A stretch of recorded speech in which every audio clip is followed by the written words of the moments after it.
Hello lovelies and welcome back to my channel. So today we're going to be doing another training time video before I have to go pick up my boyfriend from work.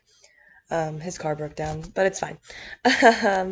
So for this training time video, we're going to be talking about just different topics and my advice on them. I have some written down. I asked some people what they would want to know, advice from me, and I got some answers, so I'm excited. So first, we're going to start out with the topic on advice for practices at PQL. So the do's and don'ts of practice for us is basically just don't act like a hooligan. um, I think the main thing that I can say that I do to make sure that my practice goes well is that recently I have been writing down routines or like my odd and even or different things that I have struggled with or need help with.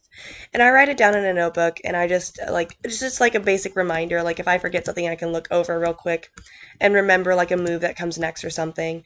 That way that I just do really well at practice. Another thing is when practice starts, PQL has a rule not to talk during the like in call, like you just talk and say chat or club chat. And I think that this helps a lot because it doesn't take away from the practices and we're not focusing on a million different things. And if you have like a question that pertains to you, you can just ask it in say chat or club chat and it's easily answered. That really helps. And so I would advise just not to talk and call during practices. Before and after practices is fine, but just before practices, during practices, just not talking in the like call is probably like the best advice I can give for that. Um, I've talked about this a few times, but just if you make a mistake, just if you are confused about something, ask about it, get clarification, and if you do a mistake, just try to fix it next time and just commit to it and get back in place in line. It's the easiest way for things to just keep going smoothly and for you to redeem yourself later. Um, Another thing that I've realized is that I'm a very big perfectionist and I don't like not being perfect. So I think that it's a good idea to remember that you're human. And what I do is I always after a practice, I make sure to go over what I've messed up and also just go over what I've done well. So I go over 5 things that I messed up in practice and then 5 things that I did well. That way I can give myself kind of like a side to both, like one side to both coins. That way I'm not constantly ragging on myself and dragging myself down and making myself less confident. But I'm also remembering how to fix things and remembering and growing as a dressage rider. Um, Let me think. Anything else? Oh, I advise to always train up your horses as much as possible and to make sure to double check your, oh, I lagged a little bit. To double check your stable care or to always make sure that your horses are at maxed happiness because there have been a few times where I've like gotten like low on stable care. So what I do is I do so many days of stable care and then I put a reminder in my phone to go buy more stable care. That way I remember to take care of my horses so they're maxed and happy for practices. And I also have a to-do list on my phone of horses that need to be trained. And I also have a to-do list of things that I need to buy for the club. So like if there's a club outfit I have to buy, if there's like some tack I have to buy or horseshoes or whatever, I have it down and that can like be like my next big purchase for when I buy star coins. That way I have everything down that I need to get down and those things are bought first and I do everything that I need to do for the club. That also kind of just prepares you for practices and stuff like that. Um, Also, during practices, I usually log in. We have to be there 5 minutes before practice starts, wherever it says. I always make sure to log in 15 to 20 minutes early to make sure that I have the horse that I need, I have the tack that I need, I have horseshoes in my bag, I have everything that I need for practice, and this way I am not unprepared when I get there. That way also, if I have like the wrong horse or I'm on the wrong server, I know immediately and I can double check that stuff. I also double check my server before I get on just because sometimes we switch servers and there is a 30-minute wait time for when you can switch back. So I always make sure to double check servers. I did not double check my server one time because we were supposed to be on Hazy Galaxy, and I had not, so like they post reminders in our server, in our Discord server, and I was not double checking that. I checked the first reminder, but it had said Hazy Galaxy, but then all the reminders after that, Bambi had put, hey, like we're going to be on Poppy Moon, and I didn't check those, which is always important that you check your Discord, check your server, check your practice time. Like, that's why they have all those reminders and why they have all those pings for you if that's what your club does, because if you don't do that, you could mess yourself up like I did, and I had to wait 30 minutes. And Bambi was nice enough to still count me for practice, but I was 30 minutes late to practice, and that was my own fault. So just always making sure that you're double checking that stuff. The other thing that I do before practices is once a week I check updates, and I check gaming and graphic updates on my computer before I get on, because I have had recent lag problems. I barely have it now, like you saw, like I have it like once every like few hours, just like one slow lag, and then I'm fine. So that's not too bad. But I've noticed that if I don't apparently we're bowing now, aren't we, little Ivory? So I've noticed that I have lag problems when things are up to date. So I just always make sure to up to date everything. And on Wednesdays also, kind of like another thing, I log in early so the update hits my computer and I don't have to wait to log in and be late to practice. So those are just some things that I go over for stuff like that. I don't like to buy like training and stuff, so that's why I like to train and do training time videos with you guys. But that's like overall practices. Don't be running around, make sure you ignore people, just all that stuff, all that good stuff. um, People ask me, so for those of you who don't know, I have had some questions on here, some advice and honesty about mental health and especially anxiety. So for those of you who don't know, I do have an anxiety disorder. I have hyperactive and generalized anxiety, and it can be a struggle sometimes. Day-to-day activities that are normal for some people are a lot more stressful for me. Crowds are a lot more stressful to me, and it just depends on the day for me. So every now and again, I have very anxious days, and the best thing I can tell you to do in regards to somebody asked me about my significant other. In regards to a significant other, my boyfriend is very understanding about my mental diagnosis, and he is very understanding about my anxiety disorder. And so we have this thing where on days where I'm struggling, I just send him a text or I let him know in the mornings. I'm like, hey, I'm having a rough day today with anxiety. I might need a little bit more support today than I usually do. That way, and I let my parents know too. I let people know, like, I just let people that are close to me know, like, that I'm going to be around that day, straight up. Struggling today, things are going to be a little bit more rough for me. And that way, they know if I have a breakdown or if I have to leave early or if something happens that I am struggling that day. And that way, they're not like, kind of like, what the heck is wrong with you today? I do sometimes take medication. I am not on medication right now. I was on medication for a little bit, but I just did not like how it made me feel. And I want to preface this by there is nothing wrong with taking medication for your mental health. I want to preface this by saying this. But for me, personally, my mental health is best handled by myself. I did not like how the medication made me feel. I tried several different medications. My doctor prescribed me several different medications. My therapist told me that I needed to take some medication, and I didn't like how it made me feel. I like to handle my anxiety on a personal level. That's like what I like to say. If I'm struggling with anxiety, for my mental health, the best thing for me to do is write down how I'm feeling, go on with my day, and just take it all in stride. For some people, they do need that extra help. They do have to have medication to feel better about themselves and to also just stay happy, and that's completely fine. For me, I was being worse. I was having more episodes of anxiety attacks. I was having more digression in my mental health. I was becoming more depressed. And I go through like periods of depression. So like I'll be good for a little bit and then like there'll be like 1 week out of the month or there'll be a whole month where I'm just depressed. And maybe then I might take some medication I'll go talk to my doctor and we'll decide like what we need. But for my mental health, my anxiety medication takes a while to set in. So I need to be on it for a little bit, and then it also takes a while for me to set off. And so for me, it's a lot worse on my body and on me physically and mentally to take medication. So as of right now, I am not taking medication, and that's just my personal preference.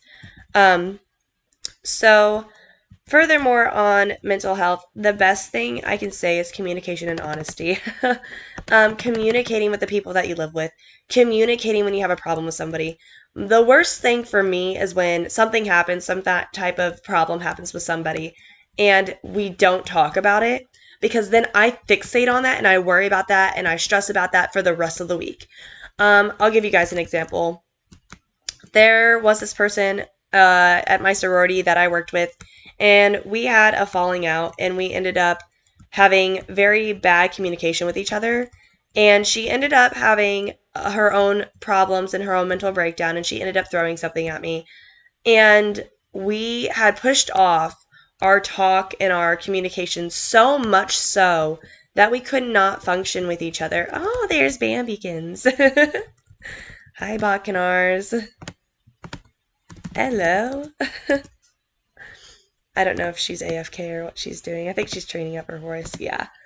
Um, but so for me, the best thing for me to do in that situation was to take a step back, realize that what she did was wrong, but also we had pushed each other apart so much so that we couldn't even communicate. And we had to show our feelings through violence and aggression, which was not the best way to communicate. So we talked it out, and did I already do all the stuff over here? I did. Well, bye, Bambi. Bye, Bambis. We're gonna go take a trailer, I think, to somewhere. We'll take a trailer to Moreland. And the best thing for us to do at that point was to sit down and just literally cry, yell at each other, have our little breakdown with each other, and then come together and just start talking more. We are now actually still doing great. We're not best friends, obviously. I felt physically, what in the world?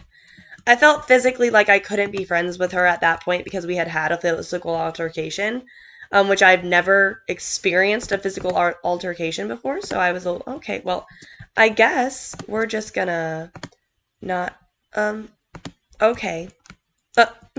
Ivory, we're having some issues today. Oh my gosh. Okay. Anyway, I'll just keep talking. So that's another thing mental health wise that I have realized is that setting boundaries with people that you struggle with, right? So there's not always somebody that you're going to get along with. There's always somebody that you're dislike, that you're not going to get along with, somebody that brings out the worst in your mental health. For me, for a while, it was my parents. And what I realized was that my parents just didn't want their little girl to grow up, right? But it was really hard on me. I had this mentality that I had to be this perfect little daughter that did everything correctly, and I couldn't ever tell them I had to tell them everywhere where I was at, everything that was going on, and I had to be perfect, and it was really, really hard on me. And my parents didn't know that I was feeling these things, so I had to communicate with them and tell them, like, hey, this bothers me. This is a boundary for me.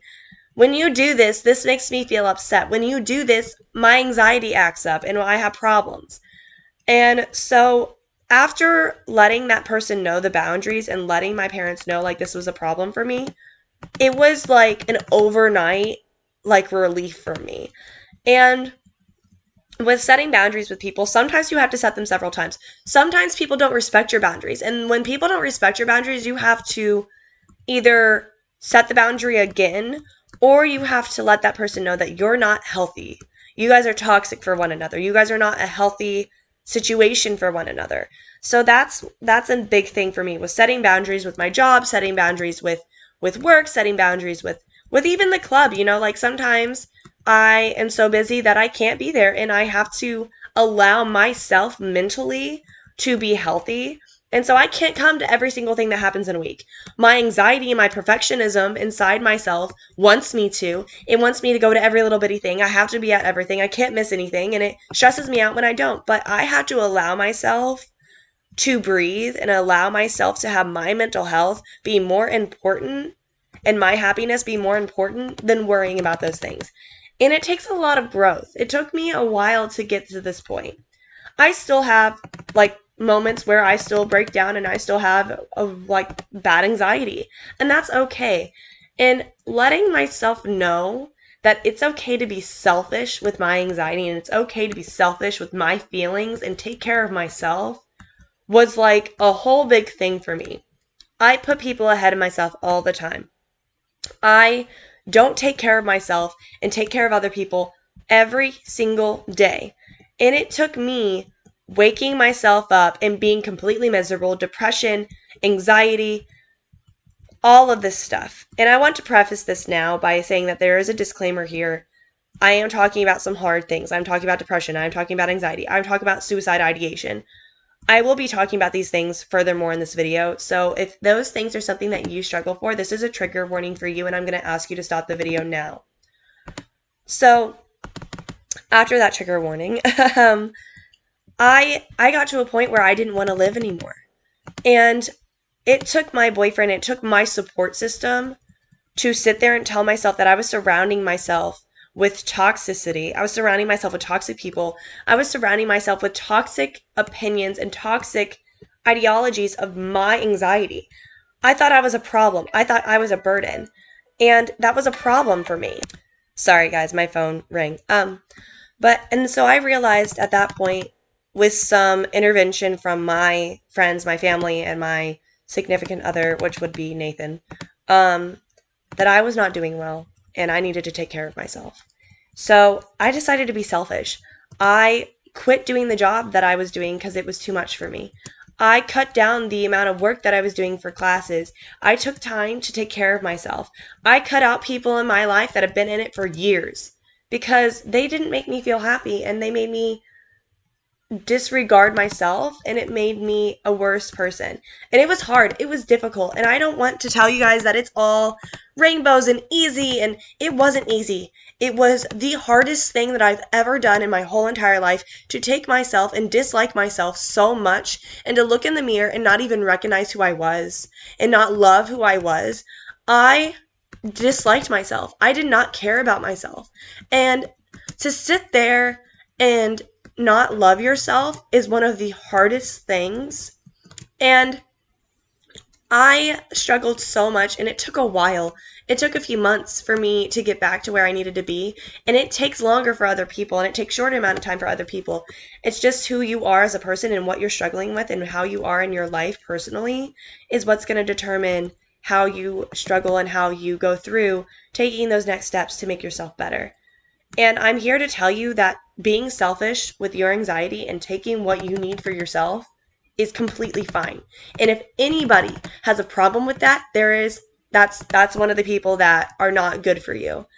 If your parents or your family take your anxiety and they use it and manipulate it and make it less than what it actually is and make you feel like you're crazy and being dramatic and it doesn't matter, those are the people that you need to have those really hard conversations with. You need to be like, hey, when you do this to me, it doesn't make me feel good. And if they're not loving enough, if they're not understanding enough, maybe it's time for at this period of your life for you to take a step back from those people. And it can be really hard. And I let go of people in my life that I wish that I didn't have to, and I loved them dearly, but that's what I had to do. So I think that mental health wise, it's important for you to love yourself and take time for yourself. And some things that I do personally is that sometimes I don't always do this, but I do yoga, I work out, and sometimes that works for me, sometimes that doesn't work for other people. Other times I have, what else? I have done, I have like those little squish balls for stress when I'm really stressing out. And also, I make sure to 1 hour out of the day take time for myself, and it can be whatever I want to do. I can read a book, I can do a to-do list, I can do whatever I want, right? Oh, who we got? Who we got? Who we got? Oh, Eleanor. I was like, who wants to friend me? Is there somebody that I missed over here? I don't know. Anyway, so that's really important, guys, and it's really important to take care of yourself. Some advice on school and applying to law school and just school in general. So this is actually the biggest struggle for my mental health as of right now. Is school. So I'm going to preface this by saying I had to change my plan, right? And that's okay. I don't like change. Change is really hard for me. I was planning on going to a different law school, and I got waitlisted by the law school I wanted to go to. So, because of that, I got accepted by another law school, and I am still waitlisted by that other law school and still hoping that they'll accept me. But I am moving forward with my plan to go to this law school that did accept me, and I have to change my game plan, and it's not what I want to do. And that's really hard for me. And so if you don't get into your first pick, I want to tell you guys that it's not the end of the world, that you can still go do what you want to do, get the degree that you want to get, but it's also okay to take a year if you don't get into what you want to get into. But it's also okay to be upset about it. I am still kind of mad and upset with myself. There goes that perfectionism in me a little bit and that high standard for myself and anxiety, that I didn't get into where I wanted to get in, and it makes me really mad. It makes me doubt myself.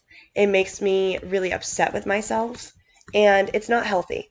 So I have started to look at the good things in what I'm doing. I still get to go to law school. I still get to do what I want to do. I get to adopt another cat. I get to, have fun.